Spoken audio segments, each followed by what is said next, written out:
जी। बाद में ये घटना हुई कि दिल्ली दरबार में मुगल बादशाह को मराठों ने औरतों के कपड़े पहनाकर उसके दरबार में नचवाया। ये नंगा नचवाने से भी ज्यादा बुरा काम था। ये यूं ही नहीं हो गया, एक दिन में संभव नहीं था। इसका कारण यह था कि मुगल सत्ता की चूल हिला दी गई। मुगल सत्ता की जो बड़ी धुरी थी, दिल्ली और आगरा, उसकी जड़ें खोद दी गईं। और जिन वीरों ने यह कार्य किया उनके नाम अज्ञात हैं या बहुत अल्प ज्ञात हैं। गोकुला जाट उन्हीं में से एक हैं। और ये जानकारी मैं देता चलूं कि उन्हीं के वंशज राजा राम थे जिन्होंने मथुरा के, वृंदावन के मंदिरों को तोड़ने का बदला अकबर और जहांगीर की कब्रों को खोद के और उसके जो अवशेष थे उनको जलवाकर और उन कब्रों में सार्वजनिक शौचालय बनाकर लिया। महीनों तक उसमें लोग शौच जाते रहे। ये इस भूमिपुत्रों का अपनी धरती के साथ हुए अन्याय का बदला था। इसकी कीमतें अदा करनी पड़ी, ये निश्चित बात है। जाटों के बारे में ये कह दिया जाता है, ये बात बिल्कुल सही है कि जाट क्लान है। जाट मुसलमान भी होते हैं, जाट ईसाई भी होते हैं।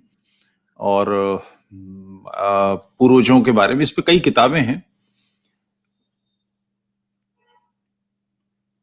अलेक्जेंडर के समय में बड़ा उसका उल्लेख है कि उसके सेनापति लिखते हैं कि वो एक क्लान है यहाँ का कि जो अपने कमजोर बच्चों को पैदा होते ही पानी में, नदी में फेंक देते हैं। केवल हट्टे कट्टे तगड़े बच्चों को ही बचाते हैं।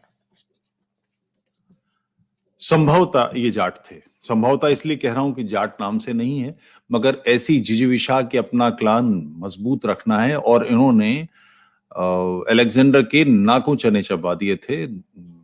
ये पूरे इस क्षेत्र में बसे हुए थे। अफगानी जो आज बड़े तेजस्वी योद्धा माने जाते हैं, ये मूलतः जाट ही जाति है। अफगानिस्तान के जो लोग हैं ये जाट ही हैं। तो इन्होंने बहुत काम किया है धर्म की रक्षा के लिए। और आज भी धर्म के प्रति जो सजगता सबसे अधिक किसी में है, जो हमारे 5 वर्ण हैं, 5 वर्ग हैं, सिख, बौद्ध, जैन, आर्य समाजी और सनातनी, उनमें अगर किसी एक में निश्चित रूप से मिलेगी तो वो आर्य समाजी है।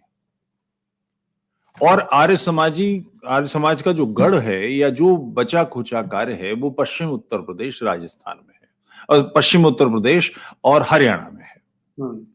ये सारे क्षेत्र जाटों के गढ़ हैं। किसी भी सामान्य आर्य समाजी के अंदर कैसा भी होगा, मैं ब्रिटिश पीरियड के जो काम हुए हैं और उन्होंने सर्वे कराया था तो 86% पंजाब का बिल्कुल धुर, सियालकोट से लेकर बर्मा तक और कश्मीर से उतरते हुए, चूंकि कश्मीर तो रजवाड़ा था, और उससे उतरते हुए और दक्षिण तक जो अंग्रेजों के जहां जहां राज्य थे और जहां जहां उनकी जेलें थीं, तो उसमें उन्होंने सर्वे कराए तो 86% आर्य समाजी थे।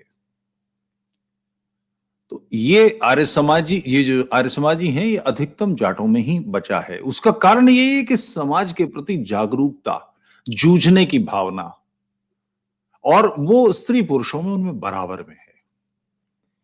सामान्य रूप से अगर कोई संघर्ष कहीं हो जाता है तो जाटनी अपने बेटे को या अपने पति को ये नहीं कहती कि तू घर में बैठ जा, कहां जा रहा है, झगड़ा हो रहा है, वो और उसके हाथ में बरछा थमा देगी, जा मार खोपड़ी फोड़। तो वो जूझने की मनस्थिति उनकी सदियों से है और उसको बहुत कम करके लिखा भी गया। और उसका कारण ये था कि ये अंग्रेजों के बाद में जो कांग्रेस आई तो कांग्रेस के पालकी नहीं उठाते थे, ये सामान्यतः जनसंघ के साथ थे। तो बाद में चरण सिंह ने, जिन्होंने सारे जीवन आर्य समाज निभाया, वो कहीं विदेश भी जाते थे तो यज्ञ कुंड साथ ले जाते थे, दैनिक संध्या करते थे। उन्होंने पश्चिम उत्तर प्रदेश में जाट और मुस्लिम राजनीति तैयार की। जो राष्ट्रवादी राजनीति की जगह व्यक्तिगत हित के लिए उन्होंने तैयार किया। तो जाट थोड़ा सा माइल्ड हुए, नहीं तो वो हमेशा राष्ट्रवादी रहे।